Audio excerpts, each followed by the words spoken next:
dulu tentang kesuksesan dan kegagalan. Untuk itu kepada Gus Mujab, waktu dan tempat kami persilakan.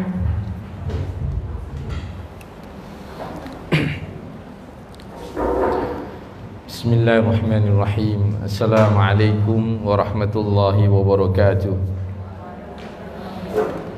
Alhamdulillahirabbil alamin, wassalatu wassalamu ala nabiyyina Muhammadin wa ala alihi wa sahbihi ajma'in, amma ba'd.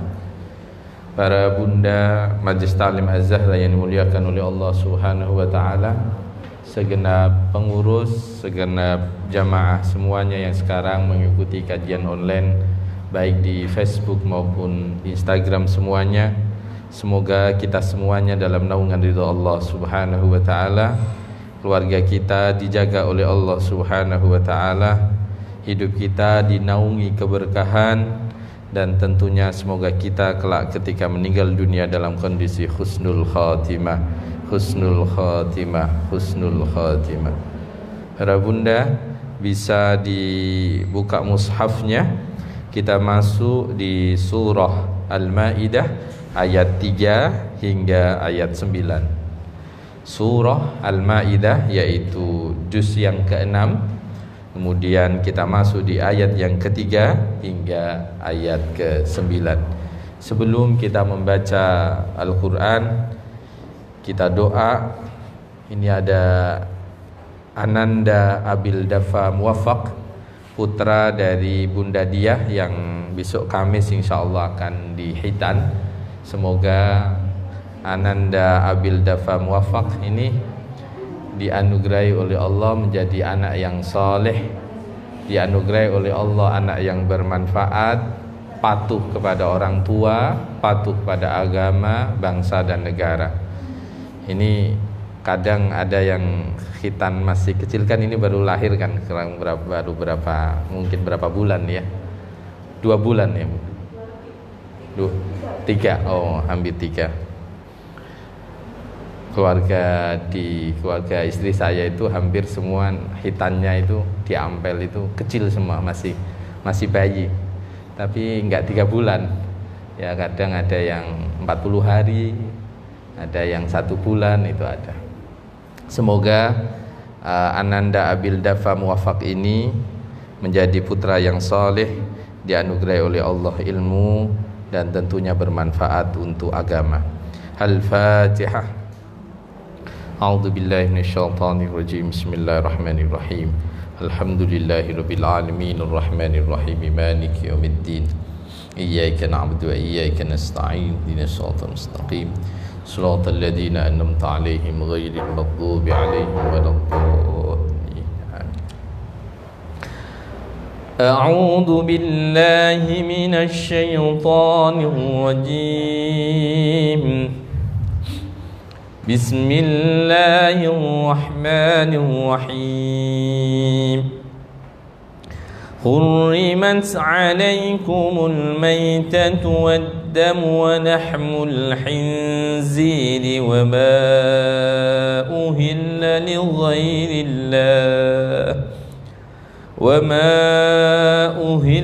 لغير الله به والمنخنقة والموقودة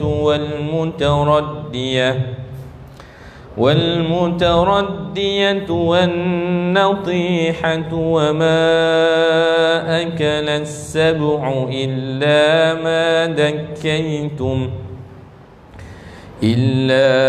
دكيتم وما ذبح على النصب وأن تستقسموا بالأزلام ذلكم فسق.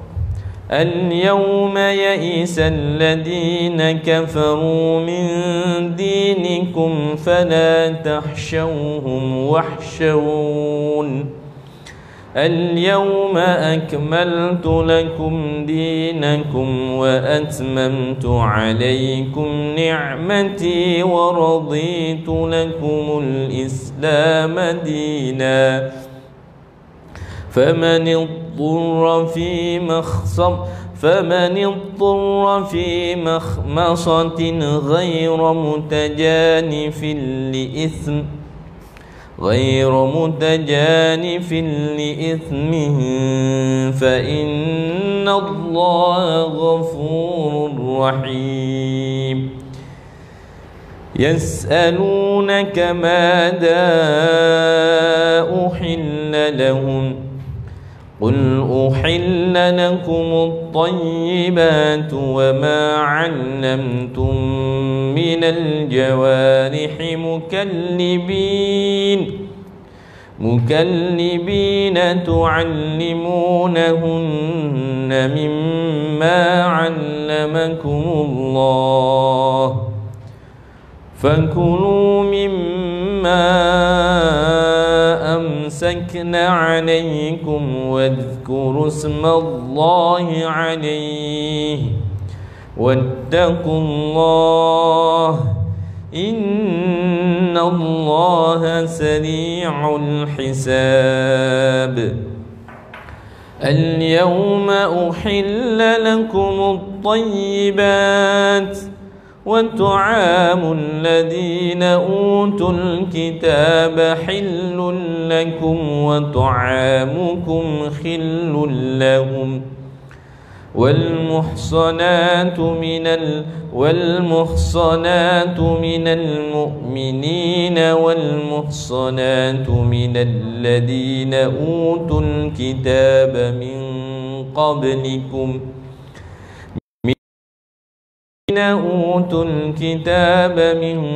قبلكم إذا آتيتموهن أجورهن محصنين غير مسافحين ولا متخذي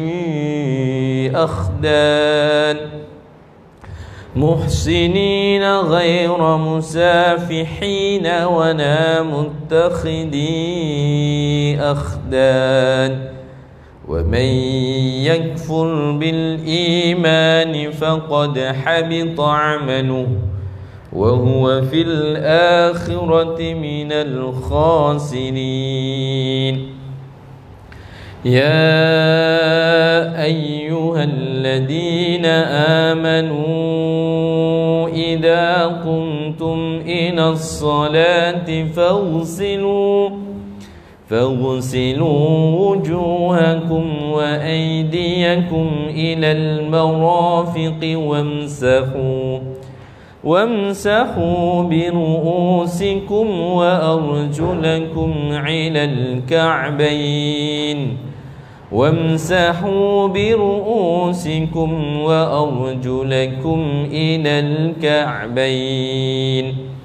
Ayat ini nih yang menerangkan berkaitan dengan wudu. Jadi rukun-rukunnya wudu itu ayat ya ayyuhalladzina amanu. Wa in kuntum junuban fattahharu wa in kuntum marda aw ala safarin aw jaa ahadun minkum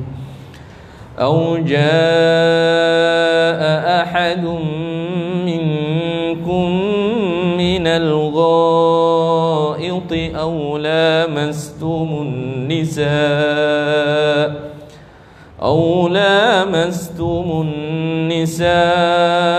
falam tajidu ma'an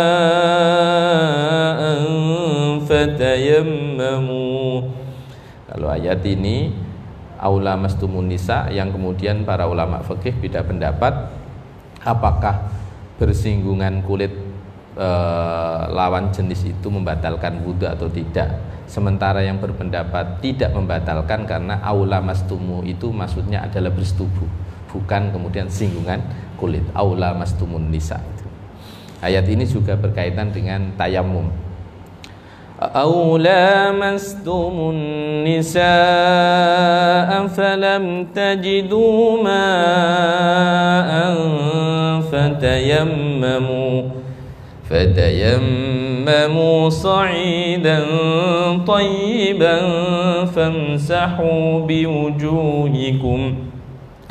فامسحوا بوجوهكم وأيديكم منه ما يريد الله ليجعل عليكم من حرج ولكن يريد ليطهركم وليتم نعمته عليكم لعلكم تشكرون. Di dalam ayat ini juga para ulama fikih ayat ini kemudian di situ khilaf. Madzhab Syafi'i tayamum itu harus pasir yang berdebu, sementara pendapat yang lain tidak, yang penting terbuat dari semua yang terkandung dari bumi, maka itu boleh buat tayamum, wala itu besi, wala itu tembaga, wala itu plastik, karena itu olahan dari bumi maka diperkenankan untuk tayamum. Itu ayat ini yang membuat khilaf di antara para ulama. وَاذْكُرُوا نِعْمَةَ اللَّهِ عَلَيْكُمْ وَمِيثَاقَهُ الَّذِي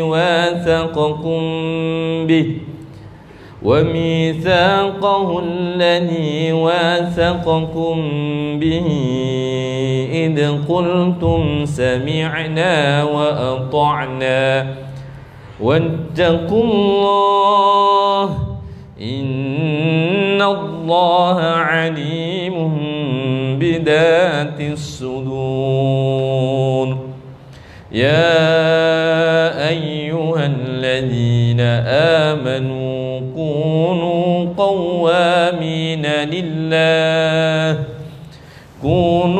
قوامين لله شهداء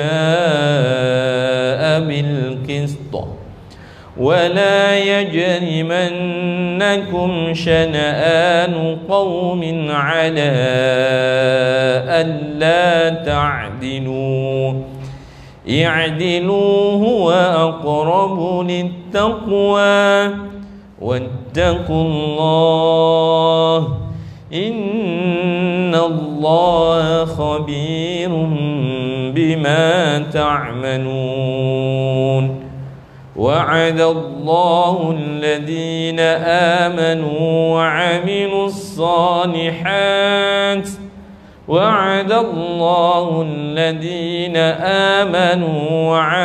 الصالحات لهم مغفرة وأجر عظيم. صدق الله العظيم. Alhamdulillahirabbil alamin. Semoga kita semuanya kelak mendapatkan syafaat dari Al-Qur'an dan mendapatkan syafaat dari Rasulullah sallallahu alaihi wasallam. Begitu beruntung Bunda orang yang kemarin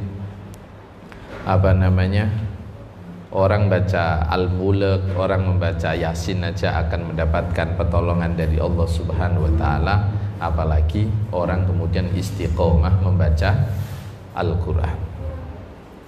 Alhamdulillah, pada pagi hari ini di seri yang ke-10, yaitu Hidup Bersama Al-Qur'an, para bunda yang dimuliakan oleh Allah Subhanahu wa taala, kita akan mengupas tentang kesuksesan dan kegagalan. Para bunda semuanya yang ada di rumah, tentunya pada kesempatan pagi hari ini kita tidak hanya mengupas tentang konsep kesuksesan dunia saja, baik karir, baik ekonomi, baik ilmu, tetapi kita juga akan mengupas bagaimana kesuksesan akhirat pula. Tentunya kalau kita bagi gitu, orang beruntung itu, orang sukses, orang beruntung itu bisa kita bagi menjadi 4 itu kemudian terpecah menjadi 2. 2 kelompok ini masuk termasuk orang yang beruntung, yaitu orang yang sukses tentunya. Kemudian 2 kelompok lagi adalah orang yang dihadapkan pada kerugian tentunya, atau kegagalan. Apa itu? Orang yang ini garis besar nanti kita akan perinci. Garis besarnya adalah orang bisa dikatakan sukses ketika bisa saja dia hanya mendapatkan yang namanya kesuksesan dia mendapatkan kesuksesan dunia dan akhirat. Berarti dia mendapatkan fid dunya hasanah wa fil akhirah hasanah. Tetapi juga ada orang yang masuk, dia mungkin secara kehidupan dunia atau materi dia tidak sebagus yang diinginkan mungkin, atau tidak seperti umumnya orang, tetapi dia mendapatkan kesuksesan akhirat dan dia masuk kategori minal muflihin, orang yang beruntung. Walaupun dia dunianya tidak mengalami kesuksesan, entah itu materi, entah itu karya atau apapun, tapi dia mendapatkan kebahagiaan akhirat. Kemudian di sisi yang kiri adalah orang yang kedua-duanya mengalami kerugian. Materi tidak dapat, ukhrawi juga tidak dapat. Kan ini adalah orang-orang yang sudah tidak iman sama Allah, tetapi juga secara dunianya juga dia tidak menemukan sebuah kebahagiaan. Kemudian yang keempat, dan ini masuk di sisi yang kiri, adalah dia sudah tidak mendapatkan keberuntungan di akhirat, juga tidak mendapatkan keberuntungan di dunia. Maka dari sini sebenarnya orang sering bertanya, kita sendiri kadang tanya sama kawan, tanya sama sahabat, tanya sama saudara, wis sukses sapa ora gitu.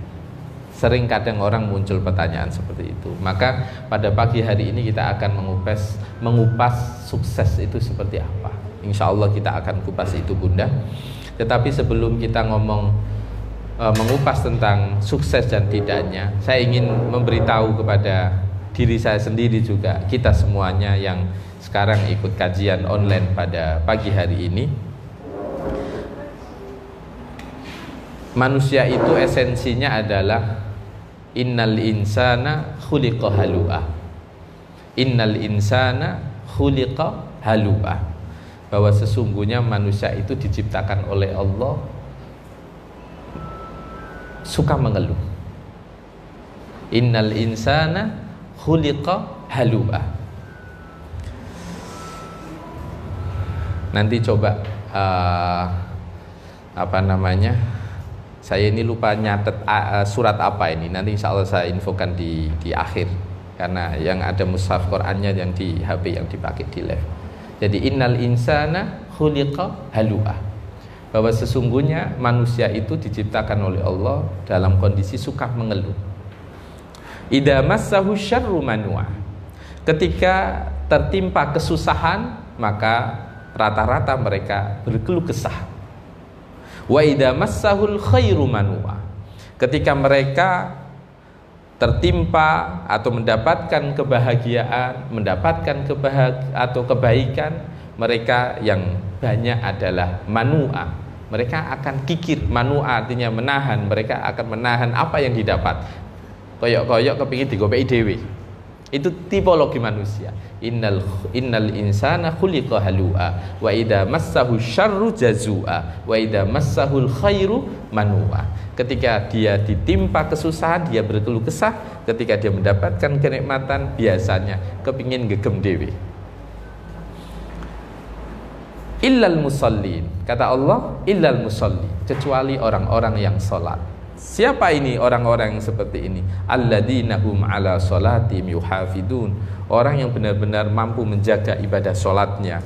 Walladzina fi amwalihim haqqum ma'lum, orang-orang yang merasa pada dirinya, dia menyadari tanpa pemaksaan bahwa pada hartanya ada hak orang lain.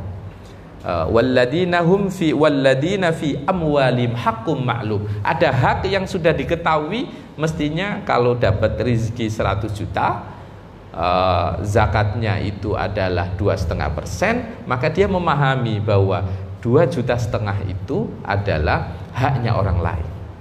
Maka kita aja patut beruntung Bunda, karena syariatnya Nabi Muhammad itu zakat mal itu kan para ulama khilaf. Ada yang mengatakan 85 gram, ada yang mengatakan 95 gram.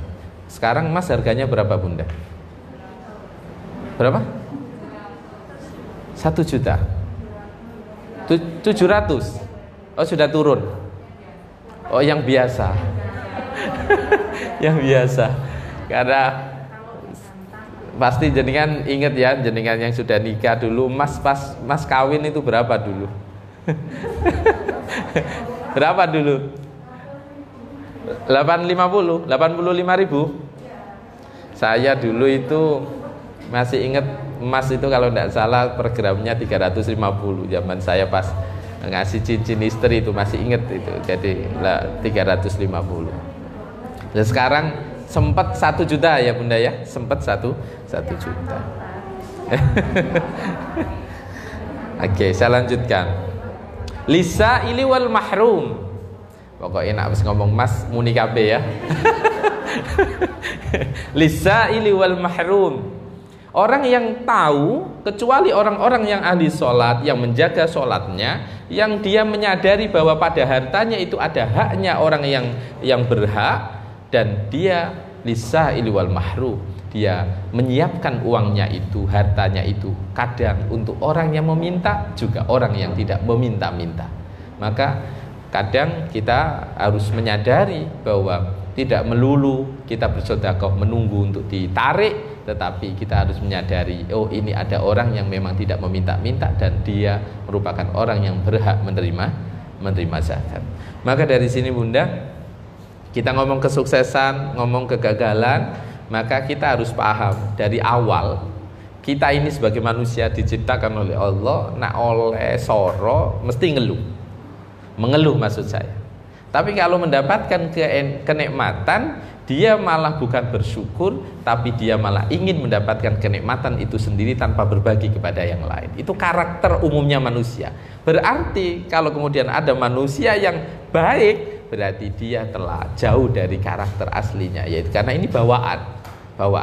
Ida massahu syarru jazua wa ida massahul khairu manua.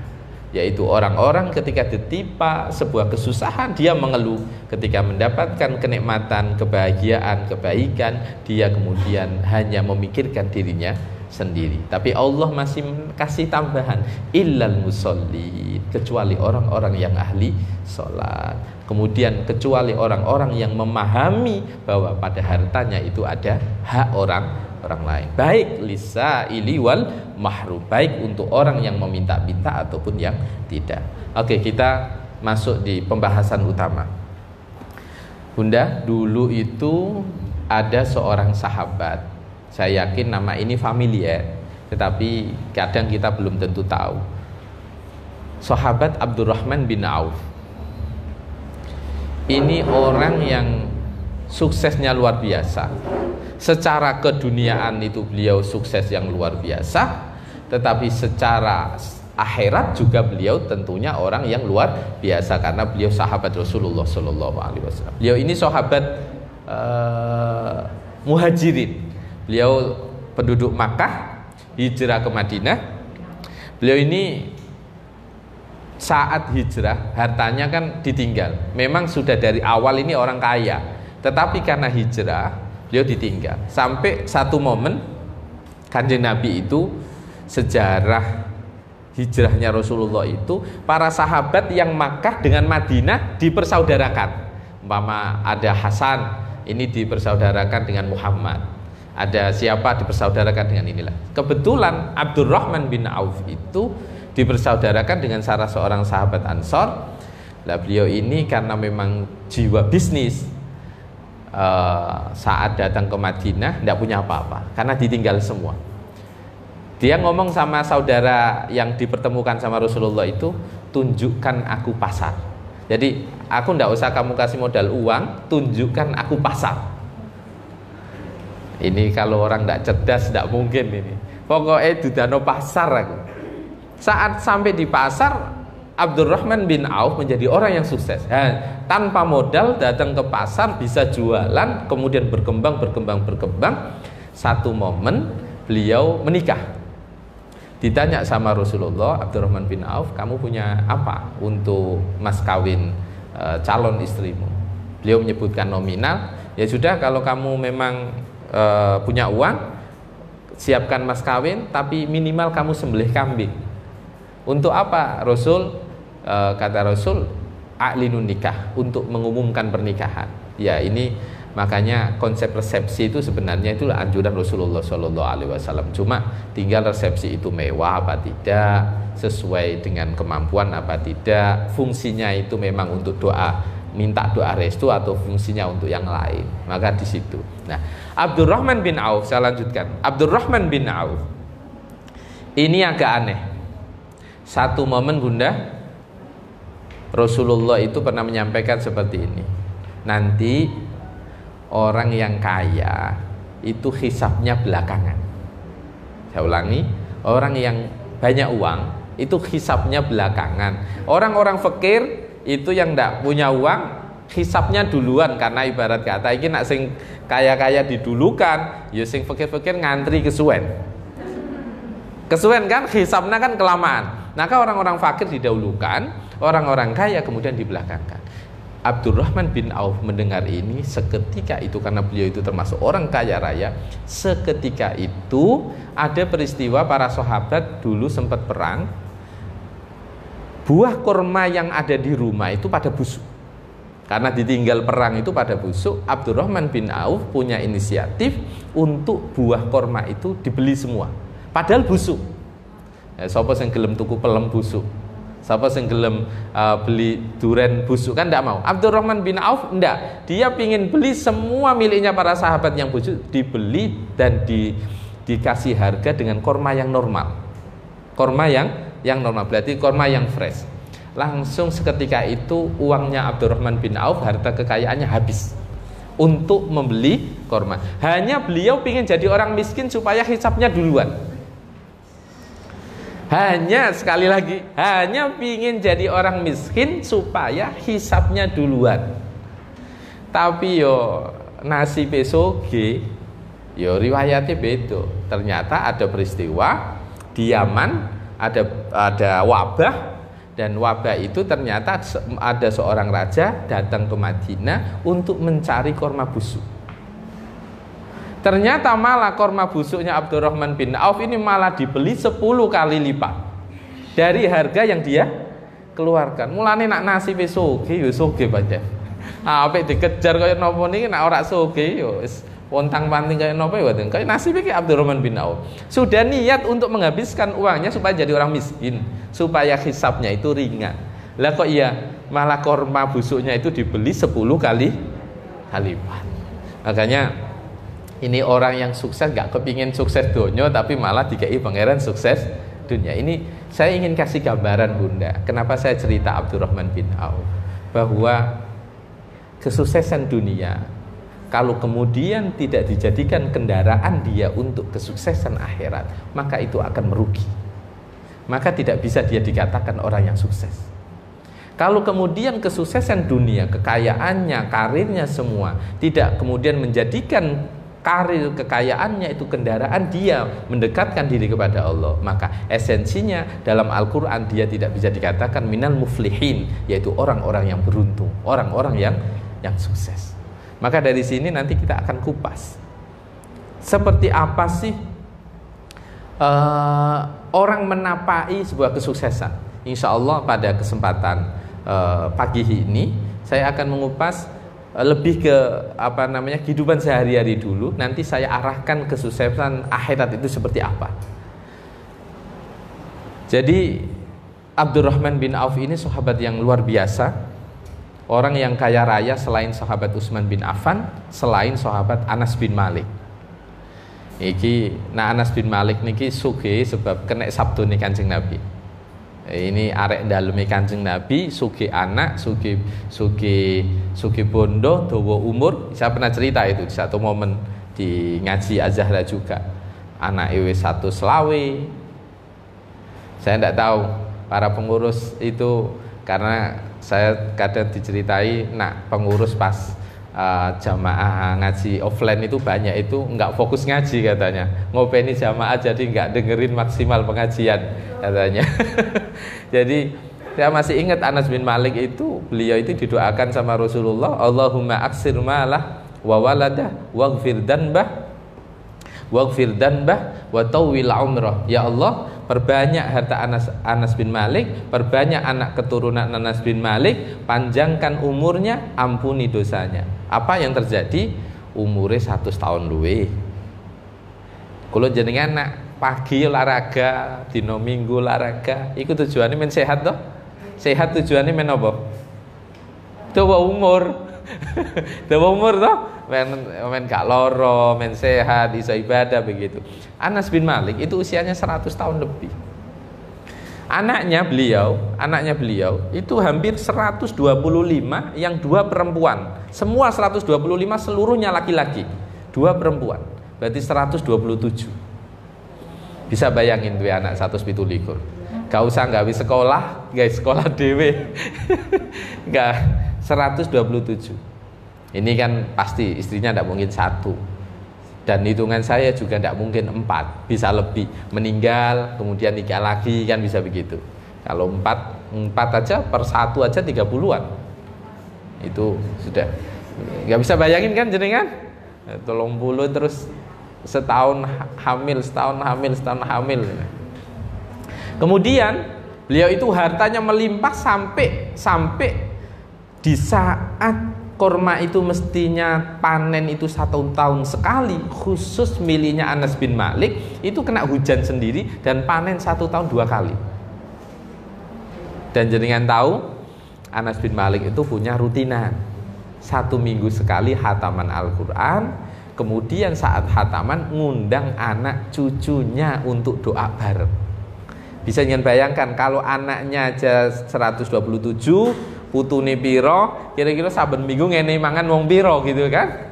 Bisa aja ngasih makan orang ribuan. Itu Anas bin Malik. Maka beruntung sekali nggih Bunda, panjenengan yang ada di rumah dikasih Allah rezeki lebih, kok bisa nggak usah 1 minggu lah, 1 bulan sekali saja khataman di rumah, kakak, adik, ibu diundang doa bareng, berkah luar biasa.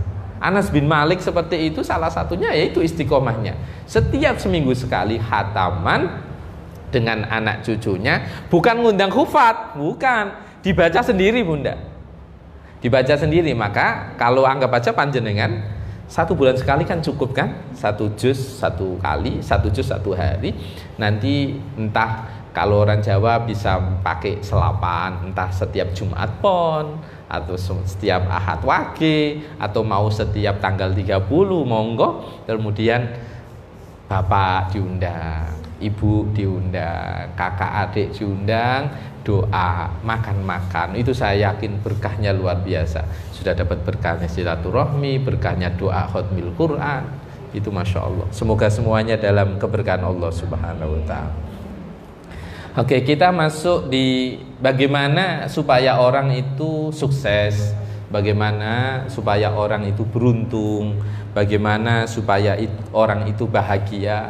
Terutama kita akan mengupas tentang sukses. Poin pertama Bunda, ada satu ayat di dalam surah Al-Jum'ah ayat 10. Surah Al-Jum'ah ayat 10. A'udzu billahi minasyaitonir rajim. Bismillahirrahmanirrahim. Fa idza qudiyatis salatu fantashiru fil ardi wabtaghu min fadlillah wa dzkurullaha katsira la'allakum tuflihun. Apabila kalian selesai menunaikan sholat, ya, ketika sholat sudah ditunaikan, fantashiru fil ard, maka kemudian menyebarlah kalian di bumi Allah. Wabtagu min fadlillah, dan carilah anugerah Allah Subhanahu wa taala, wa dzkurullaha katsira, dan ingatlah kalian kepada Allah dengan banyak, la'allakum tuflihun, supaya kalian menjadi pribadi yang beruntung.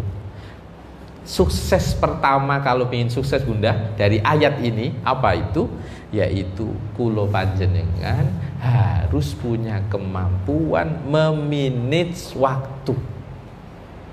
Kapan waktunya sholat, kapan waktunya istirahat, kapan waktunya bekerja, kapan waktunya berzikir, kapan waktunya silaturahmi. Kalau ingin sukses harus bisa memanage waktu.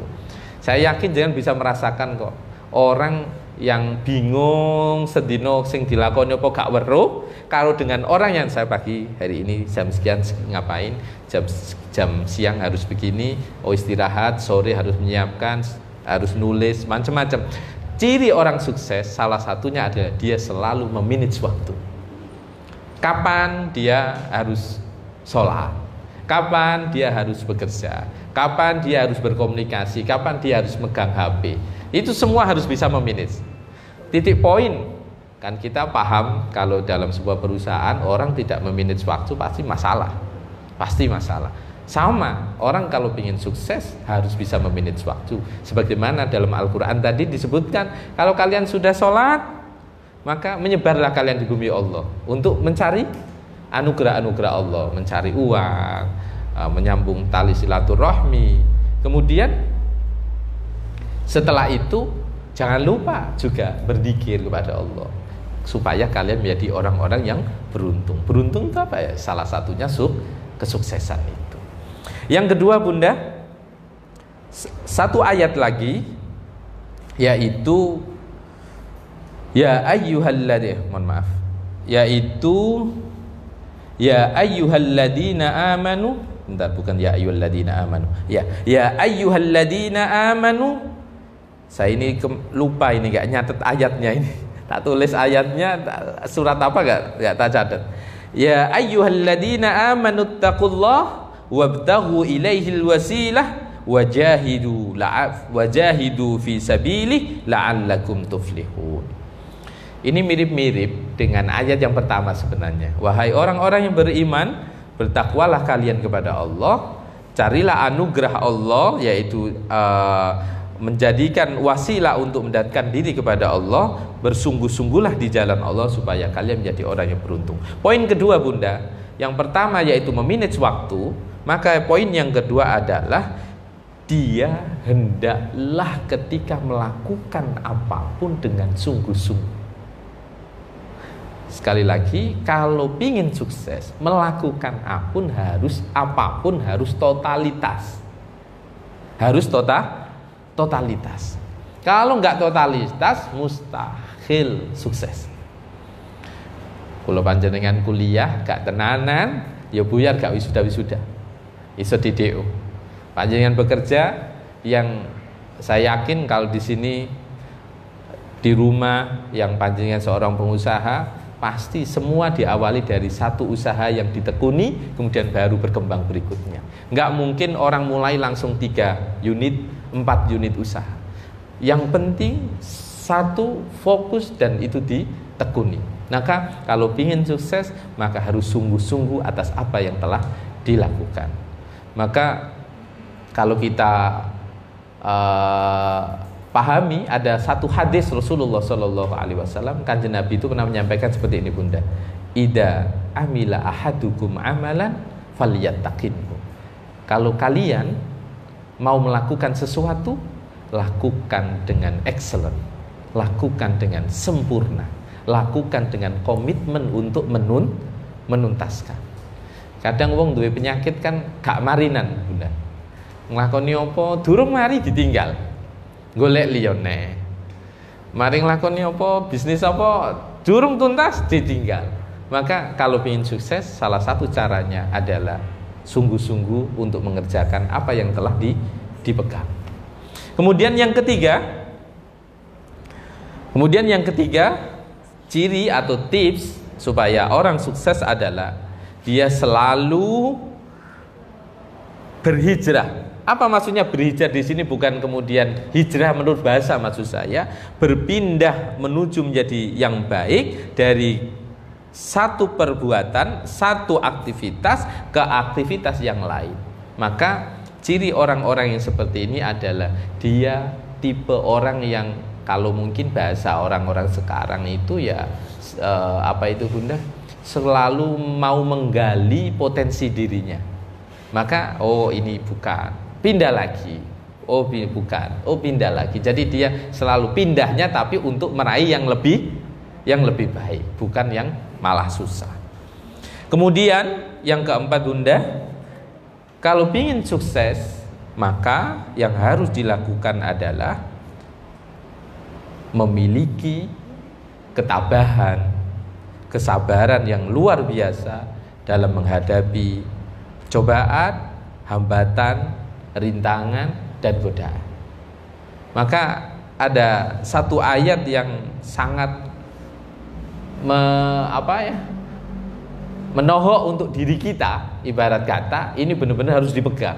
Ayat ini di dalam surat Alu Imran. Ini saya ingat nih, saya catat ini. Kadang nggak tak catat, lupa saya. Alu Imran ayat 200. Ya ayyuhalladzina amanusbiru wasabiru warabitu wattaqullaha la'allakum tuflihun. Wahai orang-orang yang beriman, bersabarlah kalian. Wasabiru, masih ditambahi sama Allah. Wasabiru, sudah diperintahkan bersabarlah, tetapi masih ditambahi wasabiru, dan kuatkan kesabaran kalian. Ini kan orang sering bilang begini, Bunda, wis entek sabarku, entek. Umpama ada orang begitu kan, habis sabar saya. Atau dia bisa mengatakan ya, kadang orang kan habis titik kesabaran itu nol sudah, maksud saya adalah dia sudah mengeluh, sudah menahan sehingga sudah dia sampai bilang kesabaranku entek. Padahal Allah Subhanahu wa taala mengingatkan kepada kita, isbiru wasabiru, bersabarlah kalian dan kuatkan kesabaran kalian. Maka orang tanpa kesuksesan ketika dia tidak menjadi pribadi yang tangguh dalam menghadapi segala ujian. Dan Bunda, ini sebenarnya tidak hanya urusan dunia, urusan akhirat pun seperti itu.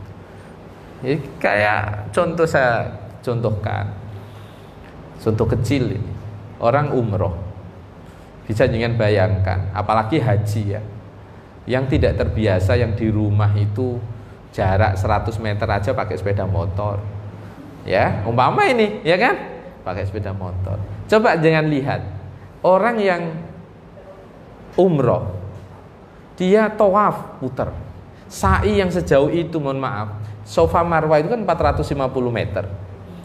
Kalau Safa Marwah sampai 7 putaran itu kurang lebih hampir 3,5 kilo. 3,5 kilo. Lah kula jenengan dikon mlaku 3,5 kilo kene alun-alun kan ya kurang luwe paling mungkin segituan ya, atau lebih jauh lagi ya Bunda ya, lebih jauh lagi. Itu aja jalan ke alun-alun mungkin aras-arasan wes, numpak Grab gitu aja kan. Numpak Grab atau ya semua. Kadang kita itu dihinggapi yang namanya ya bolak-balik, manusia itu diciptakan oleh Allah itu memiliki karakter al-ajalah. Al-ajalah itu apa? Tergesa-gesa,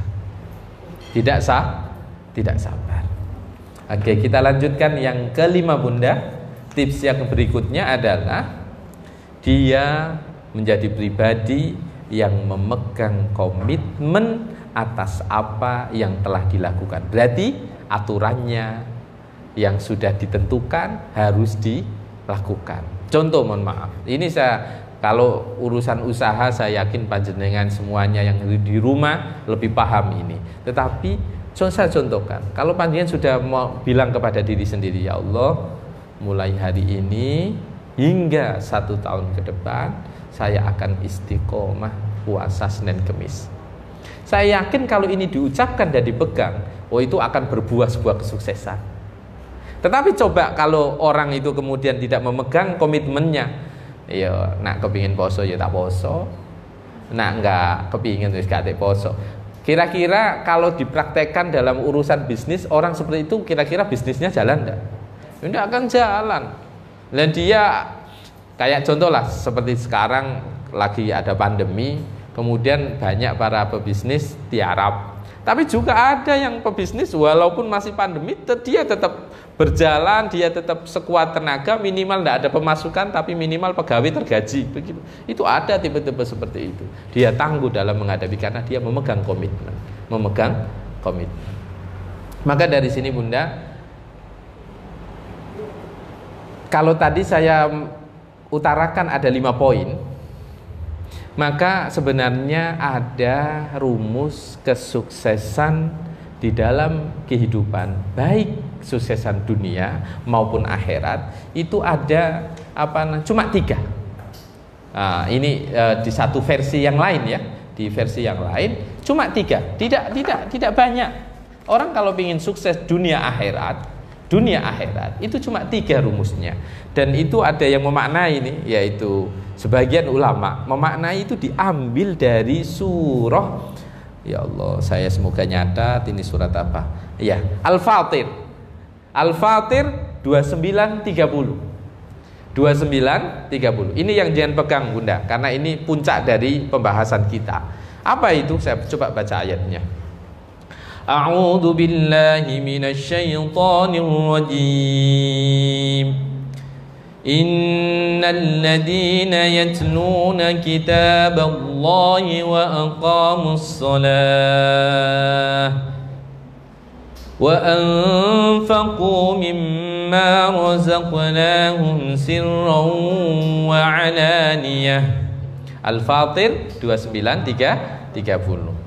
Sirran wa 'alaniyatan yarjuna tijaratan lan tabur liyuwaffiyahum ujurahum wa yazidahum min fadlihi innahu ghafurun syakur. Ada 3 poin sebenarnya dari ayat ini. Sesungguhnya orang-orang yang membaca kitab Allah, 1. Orang-orang yang menunaikan sholat, 2. Orang-orang yang menginfakkan hartanya, baik dalam kondisi sembunyi-sembunyi ataupun terus terang, yang mereka melakukan itu untuk meraih perniagaan yang tiada rugi di dalamnya. Mereka ini akan mendapatkan balasan dari Allah, dan Allah akan menambahkan anugerah untuk mereka. Sesungguhnya Allah itu Maha Pengampun, dan Allah adalah zat yang Maha bersyukur. Kalau kita tengok ini Bunda, kemudian sebagian ulama menafsiri, saya ulang, menafsiri rumus sukses itu 1 poin pertama sebelum ke poin kedua, ke poin ketiga. Kira-kira apa Bunda?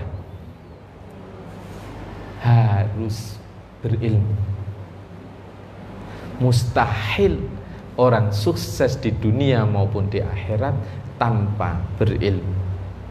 Berilmu pertama. Imam Syafi'i mengatakan, man arada dunya fa alaihi bil ilmi. Barang siapa yang menginginkan dunia, maka harus dengan ilmu. Wa man aradal akhirah fa alaihi bil ilmi. Barang siapa yang menginginkan akhirat, maka harus dengan ilmu. Wa man arada dunya wal akhirah, atau wa man aradahuma, barang siapa yang menginginkan dunia dan akhirat, fa alaihima bil ilmi, atau fa alaihi bil ilmi, maka baginya harus dengan ilmu. Bunda, panjenengan kerja kayak apapun, kalau ndak punya ilmu ndak akan jalan. Sing nekuni bisnis kuliner pasti punya ilmu perihal makan. Yang menekuni transportasi pasti paham tentang transportasi. Yang menekuni umroh haji pasti paham tentang ilmu umroh haji. Maka mustahil kehidupan siapapun, mau dunia maupun akhirat, tanpa memiliki ilmu. Maksud mana bisa orang tidak punya ilmu bisa masuk surga? Lalu dia tidak tahu caranya syahadat, dia tidak tahu caranya sholat, mustahil. Maka kalau ingin sukses, maka harus diawali dengan ilmu. Maka Bunda, panjenengan sudahlah, tidak usah mikir masa depannya anak, pokoknya dibekali ilmu, dikuliahke, dipondokke. Maka kalau itu dipegang, maka sudah tidak perlu jenengan tuntun, maka secara otomatis dia akan memiliki visi-visi sendiri. Sudah. Jadi jenengan tidak usah ngeluh-ngeluh, didik yang baik, diarahkan di pendidikan yang baik, maka jangan khawatir, putra-putri panjenengan akan mendapatkan kesuksesan, dan itu tentunya didasari dengan ilmu. Mau bidang apapun Bunda, mau bidang apapun, Mana bisa orang keterima di perusahaan dia tidak punya skill. Sebelum skill aja masih ditelaah ijazahnya jurusan apa gitu. Maka mustahil orang sukses tanpa punya ilmu. Panjenengan usaha catering mau menerima orang sebagai pegawai, kamu keahliannya apa? Pasti berarti bermodalkan ilmu. Dia tidak punya ijazah tapi punya skill. Itulah ilmunya. Oh, ada orang daftar ngelamar jadi imam besar dalam satu masjid atau jadi muadzin, pasti dites. Coba bacaannya kayak apa? Ilmu lagi. Maka kalau tadi saya ngasih gambaran 5 tadi, maka sebenarnya titik poinnya di sini. Mau sukses harus punya ilmu. Harus punya ilmu. Mana sekarang, Bunda? Kita di UMKM kan sering ada training buat kue, training buat minuman ini, training buat jajan ini. Apa? Kalau kita ikut training itu untuk apa? Mencari ilmu. Maka rumus pertama adalah ilmu. Dari ayat innalladzina yatluna kitaballah, yaitu orang-orang yang membaca kitab Allah. Apa itu? Berarti namanya membaca itu enggak melulu baca buku. Melihat orang, saya yang sering lihat itu orang pintel bengkel karena bukan kemudian belajar membaca. Lihat orang dandani mobil, dandani sepeda kemudian bisa. Karena membaca itu sekali lagi bukan kemudian hanya membaca buku, melihat perilaku orang itu bagian dari membaca. Yang kedua, Bunda, mustahil orang akan sukses dunia dan akhirat. Dia tidak yang namanya, dia bukan orang yang menjaga hablum minallah, menjaga hubungan dengan Allah Subhanahu wa ta'ala. Ini langsung ke punjernya ini, Bunda. Mustahil. Oke lah, kalau dia sukses dunia silakan. Tetapi kalau dia tidak menjaga hubungan dengan Allah, maka jangan berharap dia mengalami kesuksesan akhirat. Padahal kesuksesan akhirat itu juga ada hubungannya dengan kesuksesan dunia. Maka hablum minallah harus dijaga. Dari ayat apa? Dari ayat wa aqamus shalah, yaitu orang yang mendirikan sholat. Sholat itu apa? Hubungannya manusia dengan Allah Subhanahu wa ta'ala.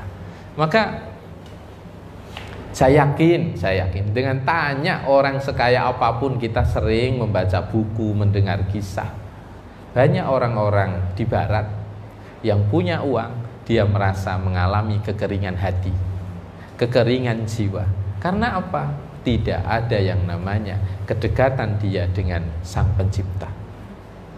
Maka saya yakin mungkin panjenengan punya kawan, kesuksesannya luar biasa, tapi kadang kula niki koyo hampa. Apa? Ternyata dia meninggalkan yang namanya hablum minallah, yaitu hubungan dia dengan Allah Subhanahu wa ta'ala. Maka Bunda, kalau panjenengan anggap aja sukses, kalau kemudian kesuksesan itu tidak mendekatkan panjenengan kepada Allah Subhanahu wa ta'ala, maka kesuksesan itu tiada arti. Berarti saya, panjenengan hanya mendapatkan yang namanya kenikmatan dunia, kita tidak mendapatkan kenikmatan akhirat. Kemudian yang ketiga, yang pertama ilmu, yang kedua hubungan kita dengan Allah, maka yang terakhir adalah hubungan kita dengan sesama. Kalau ingin sukses, jaga hubungan dengan sesama, jaga relasi, jaga persahabatan, jaga persaudaraan. Mustahil orang itu sukses tanpa menjaga harmonisasi di antara sesama. Panjenengan sering enggak? Sering mendengar, sering melihat, atau mungkin suami panjenengan sendiri, Bunda, kadang dapat pekerjaan, dapat uang, itu hanya sekedar mempertemukan antara pihak satu dengan pihak kedua, tanpa modal. Dari apa? Hanya modal kepercayaan, karena iku koncoku, aku percaya mek koncoku. Aku gak ero penjual, pembeli ini ndak ero aku, tapi ruku aku koncoku sing ngubungno. Itulah efek dari orang memiliki hubungan yang baik dengan sesama. Termasuk hablum minan nas adalah, Bunda, yaitu wa anfaqu mimma razaqnahum sirra wa alaniyatan yarjuna tijaratan lan tabur.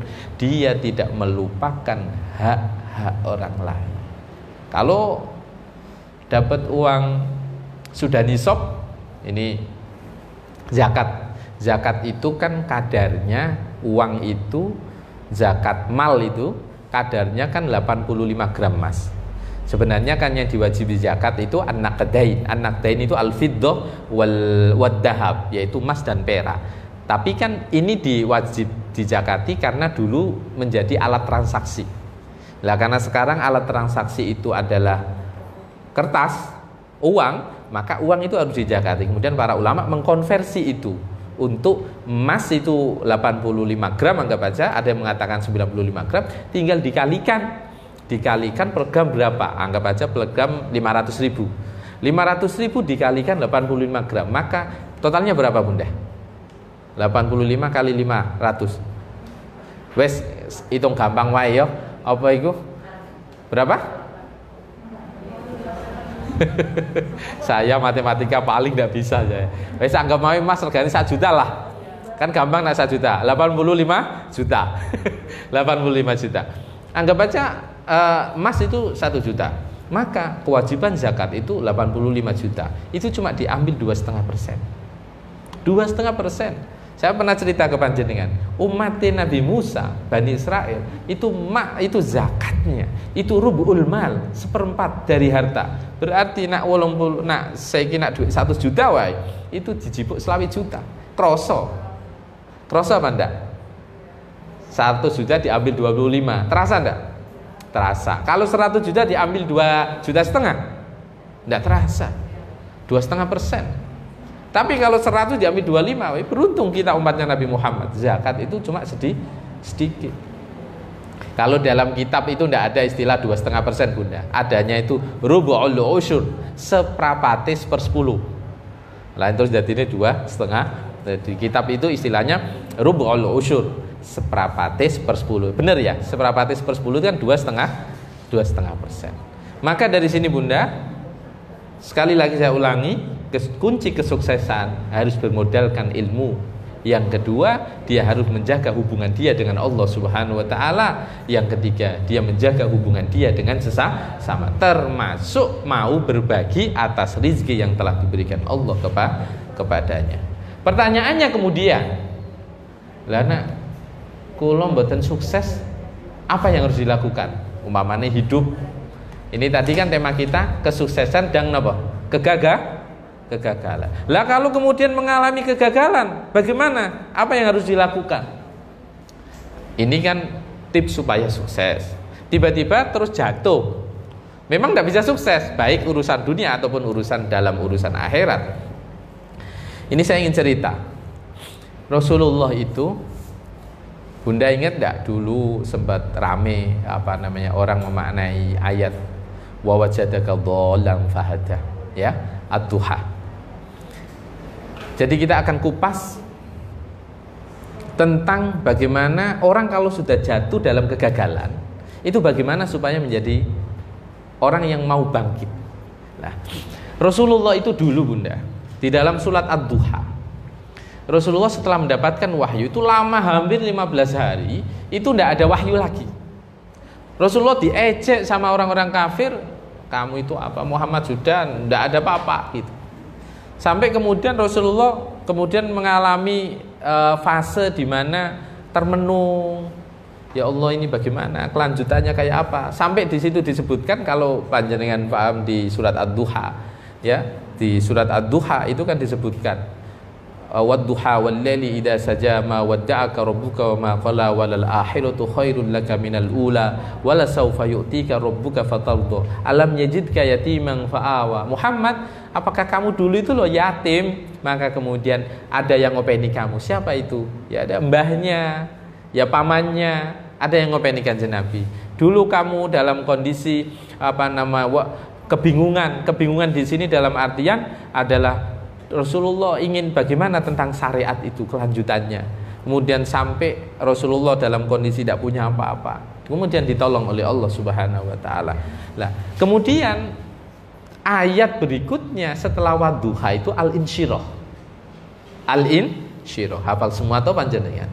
Atau ada yang menamai ayat bukan al-insyirah tapi al-syarh, gitu ada artinya, yaitu artinya lapang dada.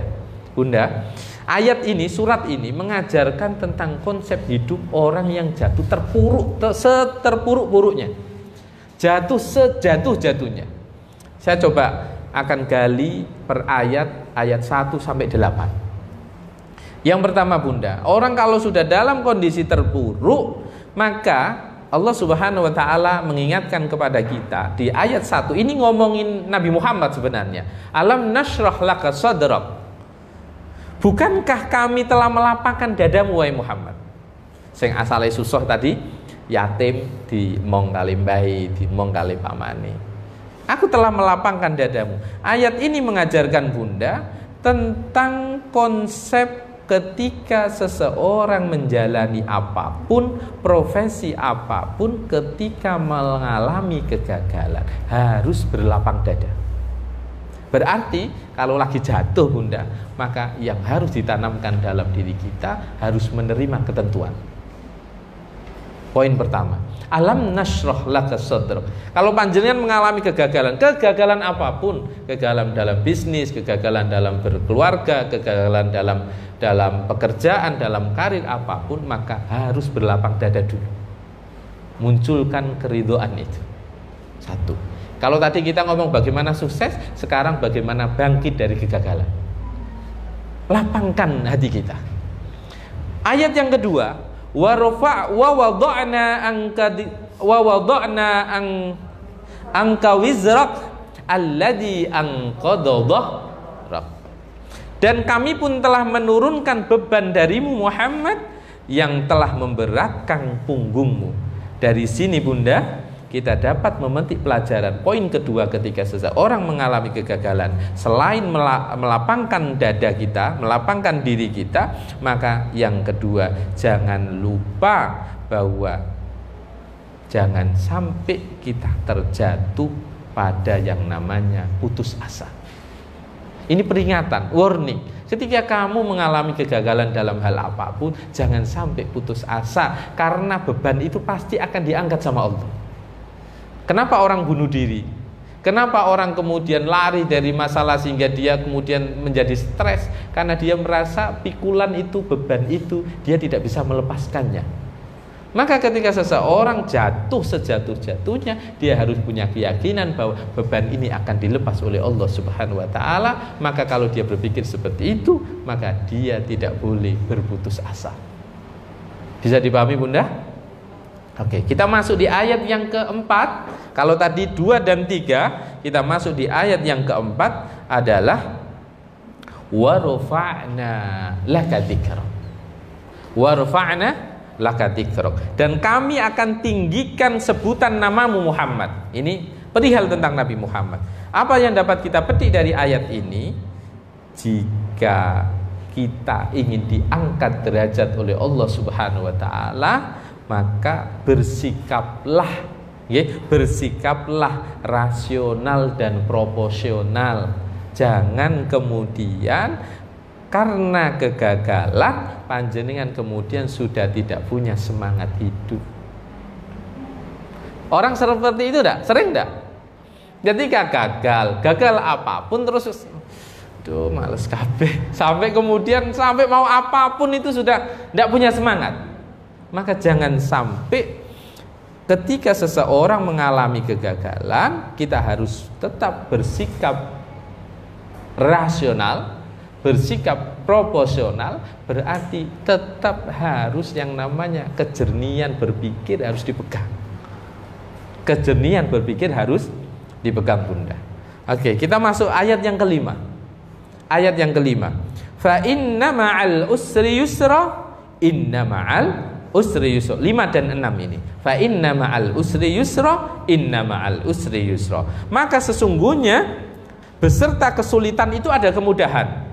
Dan sesungguhnya kesulitan itu ada kemudahan. Bunda, kalau jangan teliti coba, jangan teliti.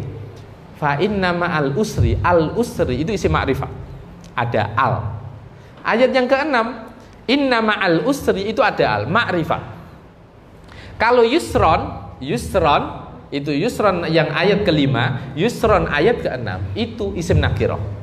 Itu menandakan Bunda bahwa kesulitan apapun Allah akan ngasih jalan lebih dari Allah akan ngasih jalan lebih dari satu. Allah akan ngasih solusi lebih dari satu. Kalau ini buntu, Allah akan bukakan pintu yang lain. Kalau ini buntu, Allah akan bukakan yang lain. Maka jenengan jangan berkecil hati, karena Al-Quran sudah menekankan fa inna ma'al usri yusra, inna ma'al usri yusra. Diulang 2 kali, itu menunjukkan bahwa kesulitan apapun pasti ada jalan. Kesulitan apapun pasti ada jalan. Oke, kita masuk di ayat yang ke-7. Faida faraghta fansab. Maka ketika kamu selesai dalam satu urusan, maka tetaplah bekerja keras untuk melakukan urusan yang lain. Bunda, kalau kita mengalami kegagalan dalam hal apapun, maka segera bangkit untuk melakukan aktivitas yang lain. Jangan sampai termenung, diratapi, idepore gak kejeglong, umpamane ngono gak ngene ngono. Jadi umpamane gak ngene gak ngono umpamane. Jangan sampai seperti itu. Ketika seseorang sudah melakukan ternyata mengalami kegagalan, ya segera lakukan aktivitas yang baru. Faida faraghta fansab. Sudah. Yang terakhir, kalau orang mengalami kegagalan, dari surah Al-Insyirah ayat 8, wa ila rabbika farghab, dan kepada Tuhanmu lah engkau berharap. Maka supaya tidak mudah putus asa, mudah lapang dada, saat melakukan apapun sudah ikhtiar, sudah melakukan, kembalikan itu kepada Allah Subhanahu wa ta'ala. Kenapa orang stres kalau mengalami kegagalan? Gara-gara dia merasa bahwa apa yang dilakukan itu usahanya dia. Itu yang jadi problem. Kalau gagal kemudian dia menyalahkan dirinya. Coba kalau berpikirnya, saya melakukan ini kemudian aku kembalikan kepada Allah, maka hasilnya kayak apapun dia pasti menerima, karena itu dikembalikan kepada Allah Subhanahu wa ta'ala. Simpel banget loh padahal ini. Kalau kita melihat surat Al-Insyirah, saya masih ingat dulu Bunda, saya kadang tiba-tiba dulu mondok itu di guru saya almarhum Kiai Mas Adi.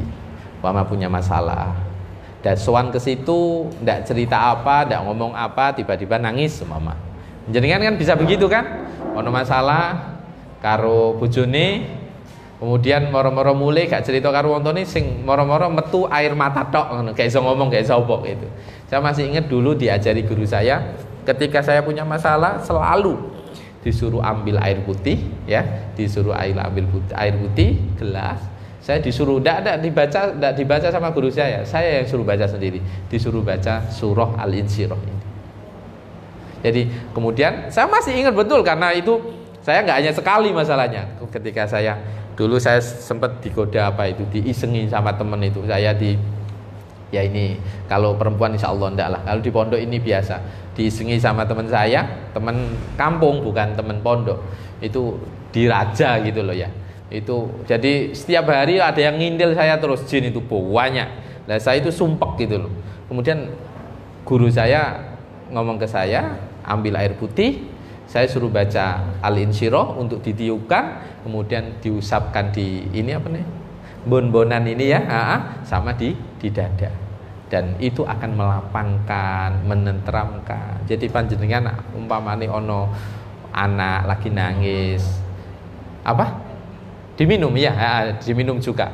Jadi diusapkan di dada juga di sini, kemudian dibaca, itu biasanya dia akan menerima. Umpamane lagi ujian ndak lulus atau punya masalah apa, itu supaya dia bisa menerima, itu dibacakan Al-Insyirah. Ya cocok sih dengan artinya, yaitu lapang dada. Maka Bunda yang dimuliakan oleh Allah Subhanahu wa ta'ala, itulah gambaran bagaimana seseorang mengalami sebuah kehidupan. Dia harus satu, berilmu, ya, harus berilmu. Kemudian yang kedua, dia menjaga hubungan dia dengan Allah Subhanahu wa ta'ala. Yang ketiga, dia menjaga hubungan dia dengan sesama manusia.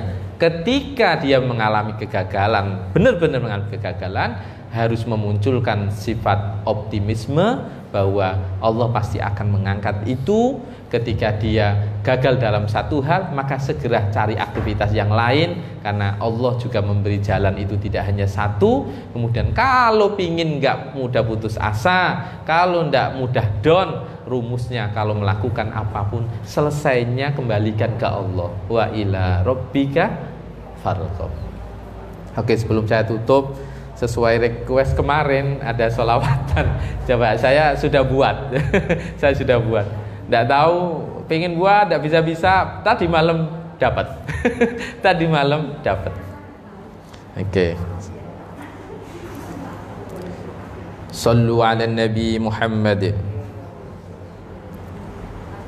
Salatullah, salamullah ala Taha Rasulillah. Salatullah, salamullah ala Yasin Habibillah. Salatullah, salamullah ala Yasin Habibillah. Silakan Bunda yang ada di rumah bisa mengikuti. Salatullah, salamullah Taha Rasulillah. Salatullah, salamullah ala Yasin.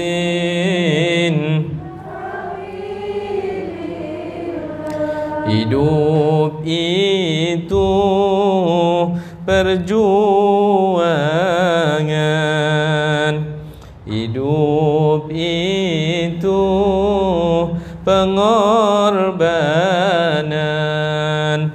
Di dalamnya ada kesuksesan, begitu juga kegagalan. Di dalamnya ada kesuksesan, begitu juga kegagalan. Salam salamullah ala Taha Rasulillah. Salatullah, salamullah ala Yasin.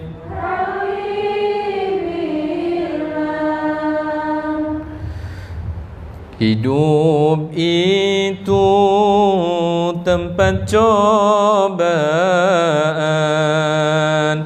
hidup itu tempat ujian. Di dalamnya ada kebahagiaan, begitu juga kesusahan. Di dalamnya ada kebahagiaan, begitu juga kesusahan.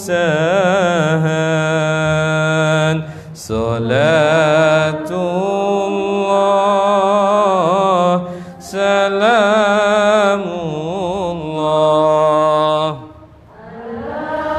Taha Rasulillah.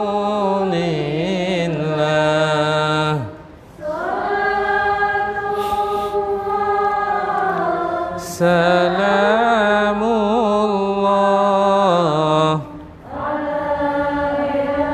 Sin Habibillah. Semua itu untuk membuktikan di antara para insan yang terbaik amal perbuatan yang menjadi puncak kebaikan, yang terbaik amal perbuatan yang menjadi puncak kebaikan.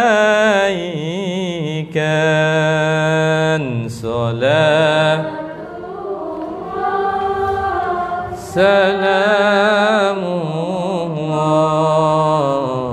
ala Taha Rasulillah. Salatullah salamullah ala Yasin Habibillah.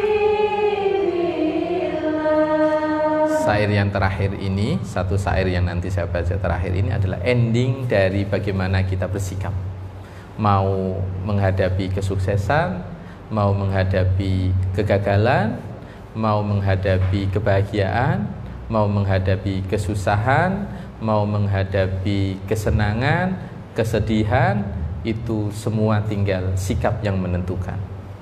Kenikmatan harus disyukuri, kesusahan harus disabari, keduanya bagian ujian untuk semua para insan. Keduanya bagian ujian untuk semua para insan. Salatullah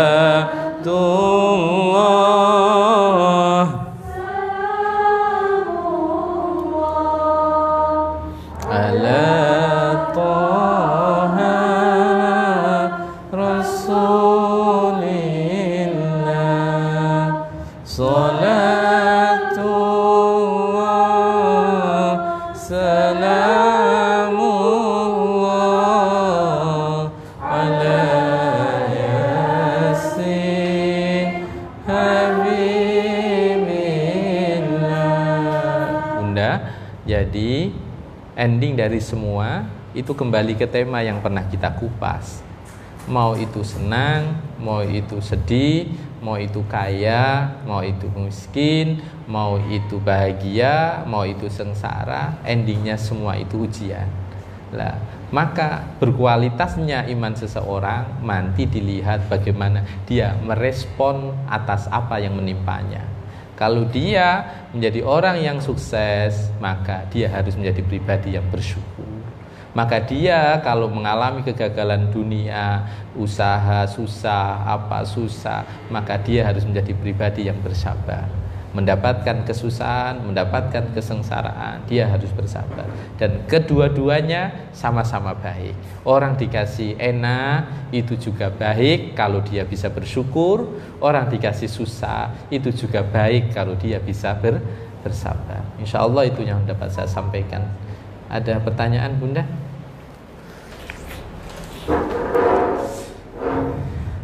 Baru kali ini kelihatannya ini ngaji tepat waktu ini saya.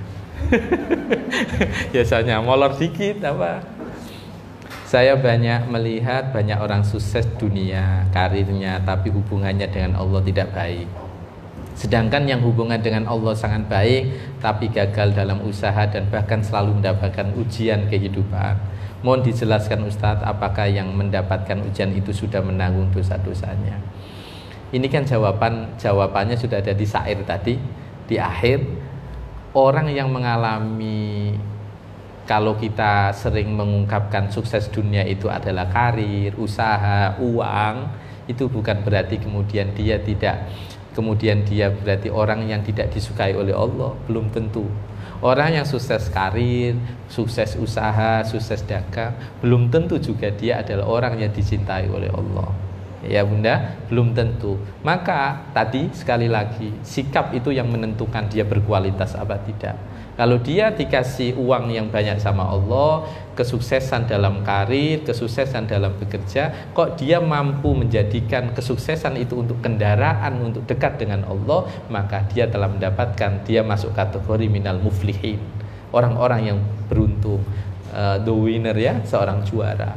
Tapi kalau seandainya seseorang mendapatkan kesusahan dalam hidupnya, kesengsaraan dalam hidupnya, bahkan makan pun susah umpama, bukan berarti dia menjadi orang yang tidak sukses di hadapan Allah. Maka tadi di awal saya ngomongkan, ada orang yang hanya sukses akhirat, tetapi dunianya dia memang tidak beruntung karena tidak dikasih oleh Allah kelimpahan rezeki. Tapi dia kategori orang yang sukses. Sukses apa? Sukses akhirat. Caranya apa? Ditimpa kesusahan, ditimpa musibah, dia menjadi orang yang bersabar. Kesabarannya itulah yang menjadikan dia sukses akhirat.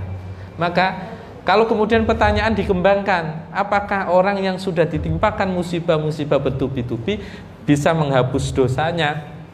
Pada prinsipnya dosa itu bisa dihapus dengan kebaikan-kebaikan. Innal hasanat yudhibnas sayyiat. Kebaikan itu mampu melebur keburukan-keburukan. Kalau kemudian dia menjadi pribadi yang tertimpa musibah bertubi-tubi tapi nak gerundel, ya bukan menghapus. Karena kan sikapnya yang mempengaruhi. Kalau dia menjadi pribadi yang bersabar, maka pasti itu kebaikan. Kalau kebaikan berarti mengurangi dosa-dosanya. Ya kayak kita habis maksiat apa, habis itu kok kemudian kita menjalankan kebaikan, otomatis kebaikan itu menghapus keburukan kita. Innal hasanat yudhibnas saya, tapi yo gak oleh aku mari maksiat sedekah berarti dosaku mari. Nek ngono digo rumus ya wassalam ya. Enggak boleh begitu ya. Itu ya Bunda. Ada lagi? Sudah? Oke, sebelum saya tutup, semoga doa kita bersama Bunda, kita menjadi orang-orang yang minal muflihin, orang-orang yang beruntung, bukan minal khasirin, bukan orang-orang yang rugi. Mau jadi orang beruntung apa orang yang rugi? Pasti beruntung. Mau jadi orang yang sukses apa orang yang gagal? Sukses. Dan pinginnya pasti sukses dunia akhirat. Pasti doa kita kan Rabbana atina fid dunya hasanah wa fil akhirati hasanah wa qina adzabannar. Al-Fatihah.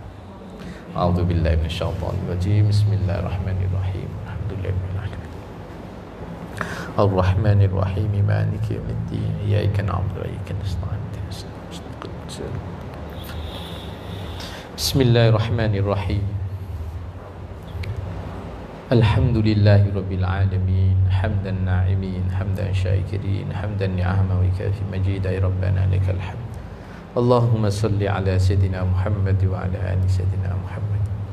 Allahumma ya Rabb, Engkaulah yang Maha Pengampun atas segala dosa-dosa kami.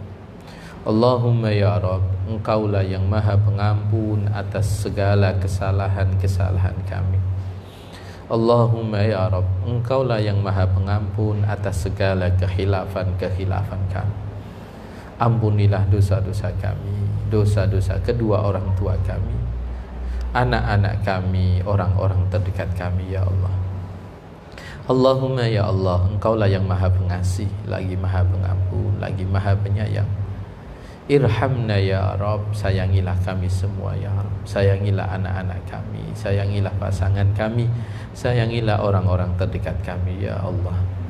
Allahumma ya Allah, ya muhawwilal ahwal, hawwil ahwalana ila ahsanil ahwal. Ya Allah, Engkaulah yang Maha mengatur segala tingkah laku kami ya Allah. Takdirkan kami ya Allah untuk selalu dekat kepada amal-amal yang baik, melakukan amal-amal yang baik. Jauhkan kami ya Rabb dari amal-amal yang buruk. Allahumma ya Allah ya muqallibal qulub sabbit qalbi ala dinik. Ya Allah, Engkaulah yang membolak-balikan hati kami ya Allah. Tetapkan hati kami untuk pada agamamu ya Allah, istiqomah pada ajaran agamamu ya Allah. Allahumma ya Allah, innaka ala kulli syai'in qadir. Engkaulah yang maha kuasa atas segalanya ya Allah. Takdirkan kami, takdirkan anak keturunan kami, takdirkan pasangan kami, takdirkan orang-orang terkasih kami ya Allah, bisa selalu mendekatkan diri kepada Engkau ya Allah dan menjauh dari larangan-larangan Engkau ya Allah. Allahumma ya Rabb, berkahi rizki kami, berkahi umur kami, berkahi aktivitas kami, berkahi pekerjaan kami ya Allah. Allahumma ya Allah, berkahi pekerjaan kami ya Allah. Lindungilah, lindungilah orang-orang terdekat kami, orang-orang terkasih kami ya Allah, dari godaan-godaan yang tidak Engkau ridhoi ya Allah. Allahumma ya Allah, berkahi, berkahi, berkahi ya Allah, berkahi umur kami, berkahi ilmu kami, berkahi aktivitas kami, berkahi rumah tangga kami, berkahi anak keturunan kami ya Allah, berkahi anak keturunan kami ya Allah. Allahumma ya Allah ya muyassiru kulla asir fataysir asir wa ilaika yasir. Ya Allah, Engkau yang memudahkan atas segala hal yang sulit ya Allah. Mudahkan segala urusan kami ya Allah. Mudahkan segala urusan saudara-saudara kami. Mudahkan segala urusan jamaah Bunda Muslimah Az-Zahra ya Allah. Mudahkan urusan-urusan mereka ya Allah. Yang sakit semoga disembuhkan ya Allah. Yang sakit Engkau sembuhkan. Yang memiliki hutang Engkau lunaskan ya Allah. Yang memiliki masalah Engkau selesaikan ya Allah. Allahumma ya Allah ya muqallibal qulub sabbit qalbi ala dinik. Allahumma ya Allah lakal hamdu wa ilaikal mushtaka wa antal musta'an wa la khawla wa la quwwata illa billahil aliyyil azim. Hanya kepada Engkau kami memuji ya Allah, hanya kepada Engkau kami bergantung ya Allah, hanya kepada Engkau kami meminta pertolongan ya Allah. Kabulkanlah doa-doa kami, kabulkanlah doa-doa kami, kabulkanlah doa-doa saudara kami ya Allah, kabulkanlah doa-doa saudara kami ya Allah. Rabbana dhalamna anfusana wa illam taghfir lana ya Allah la tarhamna lanakunanna minal khasirin. Ya Allah, ya Allah, ampunilah kami, sayangilah kami ya Allah, sayangilah kami ya Allah, sayangilah kami ya Allah. Dan jangan jadikan kami orang-orang yang merugi, dan takdirkan kami jadi orang-orang yang beruntung ya Allah. Rabbana atina fid dunya hasanah wa fil akhirati hasanah wa qina adzabannar. Walhamdulillahirabbil alamin. Al-Fatihah.